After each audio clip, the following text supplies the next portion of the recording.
আমেরিকার সঙ্গে প্রশিক্ষণমূলক নৌতৎপরতা আরও গভীর করবে জাপান। দক্ষিণ এবং পূর্ব চীন সাগরে মিত্রদের সঙ্গে যৌথ সামরিক তৎপরতা বাড়ানোর পরিকল্পনার অংশ হিসেবে এটি করবে জাপান। এই দুই সাগরের বিরোধপূর্ণ এলাকায় চীনের প্রভাব খর্ব করার লক্ষ্যে এ পরিকল্পনা নিয়েছে তারা।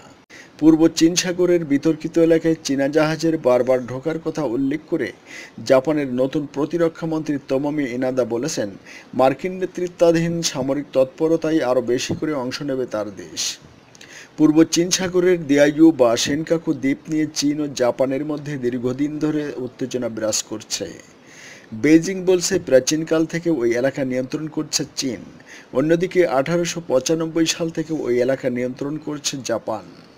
জাপান 2012 সালে দ্বীপটিকে জাতীয়করণ করার পর থেকে প্রায়ই চীনা জাহাজ ও বিমান বিতর্কিত অঞ্চল দিয়ে টহল দেয়। চীন ও ওই দ্বীপের মালিকানা দাবি করে আসছে। দিয়াইউ বা সেনকাকু দ্বীপের সার্বভৌমত্বের বিষয়ে কোনো আপোস করবে না বলে এর আগে ঘোষণা করেছে টোকিও এবং বেইজিং। চীনা উপকূল থেকে দ্বীপটি 300 কিলোমিটার দূরে অবস্থিত। 2013 সালের নভেম্বর মাসে বিতর্কিত দ্বীপপুঞ্জকে ঘিরে আকাশ প্রতিরক্ষা জোন গঠন করে বেইজিং। এছাড়া দক্ষিণ চীন সাগরের বেশিরভাগ এলাকার উপর অধিকার দাবি করছে বেইজিং। এ নিয়ে প্রতিবেশী দেশগুলোর সঙ্গে টানাপোড়েন চলছে। এ এলাকা দিয়ে মাঝে মাঝে টহল দেয় মার্কিন যুদ্ধজাহাজ বা যুদ্ধবিমান।